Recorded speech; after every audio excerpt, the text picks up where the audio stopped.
If you're wondering which mice for big hands are worth your money, stick around. After we run through each product, I'll give you my personal take. Would I buy it or would I skip it? No fluff, just my honest opinion. Let's get into it. Logitech G502 Hero. If you've got hands like a basketball player, this mouse might be a bit narrow for you, but damn does it make up for it with features. The optical Hero sensor goes up to 25,000 dots per inch, which is complete overkill, but at least you can brag about it, and with 11 programmable buttons, you'll never have to move your hand from DoSD again. The side grips are smoother than a fresh jar of Skippy, which isn't great for sweaty gaming sessions, but you can add weights to make it feel more substantial. Would I buy it? Yes, because it's basically a Swiss Army knife for your computer and it's actually affordable. Razer Basilisk V3. This chunky boy is like the G502's cooler cousin who went to the gym. It's got a focus plus 26,000 dots per inch sensor that's probably more precise than a surgeon's hands, and the hyperscroll wheel is so smooth it makes butter jealous. The ergonomic design fits like a glove for larger hands, though it might be a bit heavy for those Counter-Strike players who think every gram matters. Would I buy it? Maybe, because while it's packed with features and comfy as hell, it's basically a fancier G502 with a higher price tag. Logitech G502 X Plus.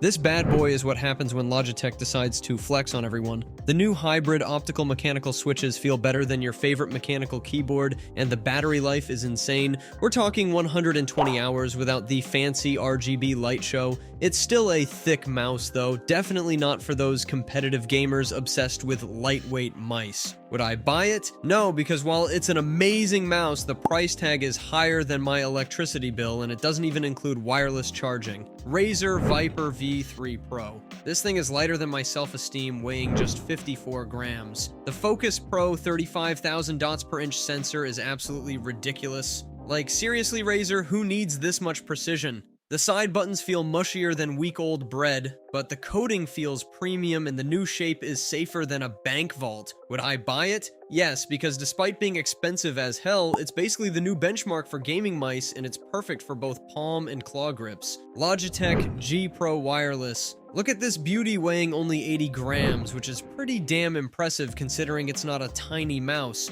Perfect for my massive hands with its ambidextrous design that works for any grip style. The battery life is fantastic at 50 hours, and the wireless performance is so good you won't notice there's no cable. Plus, it has those sweet programmable buttons on both sides. The only downside? That $130 price tag might make your wallet cry a bit, but hey, at least you're getting Logitech's top-shelf Hero 25K sensor. Would I buy it? Yes, it's expensive, but worth every penny for that perfect blend of features and comfort. Zoi EC1CW. This chunky boy comes in at 79 grams and rocks that classic ergonomic right-handed shape that feels like it was molded for large hands. The wireless performance is flawless with that PixArt sensor, and I love how they didn't bother with any unnecessary RGB nonsense, just pure performance. The downside is that it's pretty basic for the price, and the lack of software customization might annoy some people. Would I buy it? Maybe if you're a palm grip enthusiast who hates RGB and software bloat. Logitech G303. This diamond-shaped weirdo is Shroud's baby, and it shows. It's built specifically for claw grip users with larger hands. The battery life is insane at 140 hours,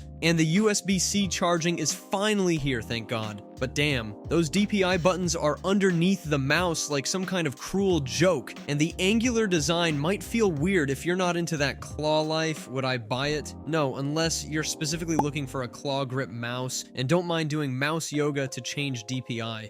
Lamzo Atlantis. This 55-gram featherweight comes with some sick color options and packs that sweet PixArt Paw 3395 sensor that performs like a dream. The build quality is surprisingly solid for such a light mouse, and those Huano switches feel crisp as hell. The only real complaint is that post-travel on the side buttons feels a bit mushy, but that's just nitpicking at this point. Would I buy it? Yes, it's basically everything you want in a modern gaming mouse without the typical gamer tax. Razer Naga Pro. If you've got hands like a bear, this chunky beast will feel right at home with its substantial footprint and comfortable right-handed design that's perfect for medium to large hands. The swappable side panels with up to 12 buttons are a game changer, though the weight of 113 13 grams might be a bit much if you're into fast-paced shooters. I absolutely love how the magnetic side panels snap in place like they're meant to be there forever, but damn, that price tag is making my wallet cry.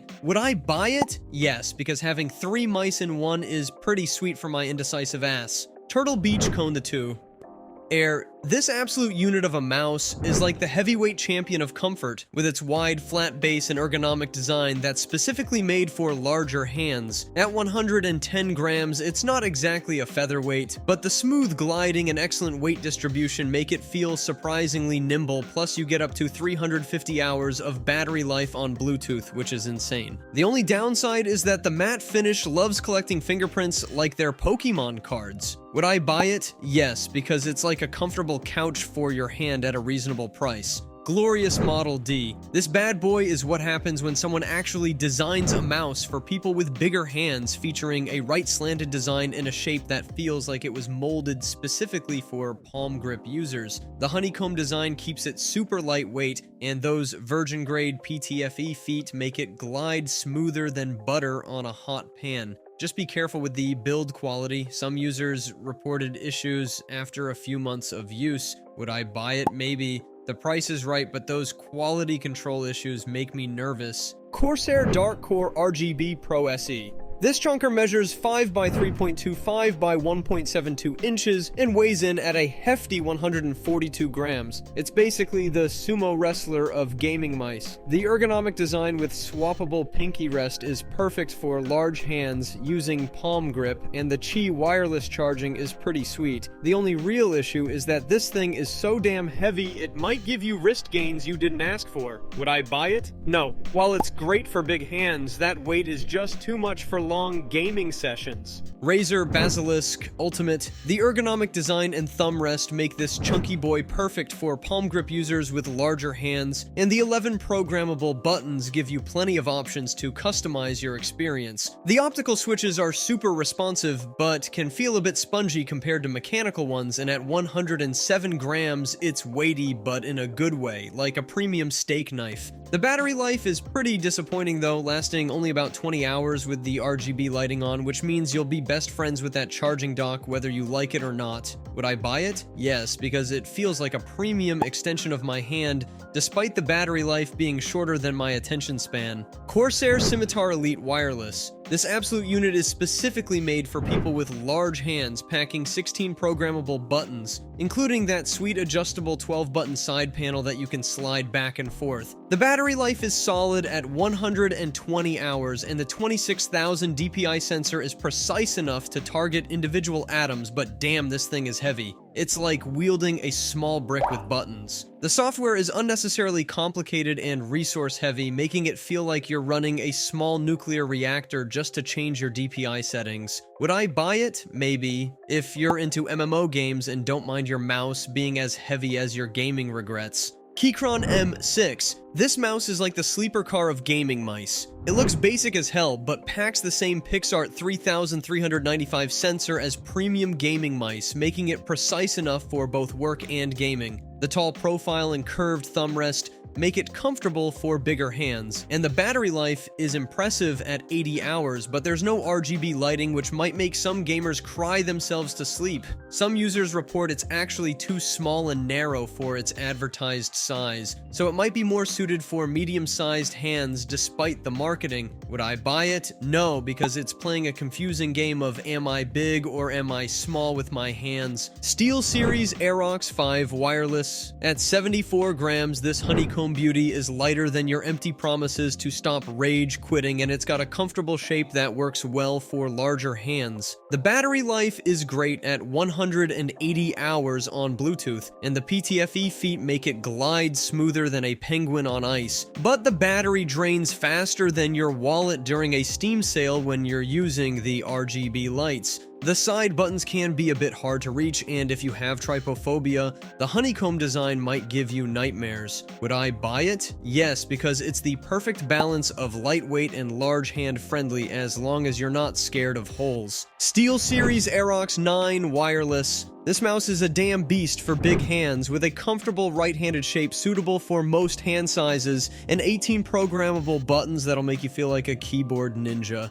The honeycomb design makes it super light at just 89 grams, which is impressive considering all the buttons crammed into it, but the side buttons can be a bit tricky to navigate by feel, and there's no lefty version. Would I buy it? Maybe. If you need a lightweight MMO mouse and don't mind looking like you're gripping Swiss cheese. Razer DeathAdder V3 Pro. This chunky boy is designed specifically for medium to large hands with its ergonomic shape and high arch, weighing just 63 grams, which is insane for its size. The new shape has better palm support and more room for your ring finger, but at $150 you're basically paying for air since they removed everything including RGB to make it lighter. Would I buy it? Yes, it's stupid light for its size and the shape is perfect for big hands even if your wallet will hate you. Logitech G703. This right-handed beast has some of the best side grips in the game and a bulky design that'll make small hands look like they're trying to palm a basketball. The battery life is decent at 35 hours with RGB on, but that braided cable feels like you're dragging a rope through mud when you need to charge it.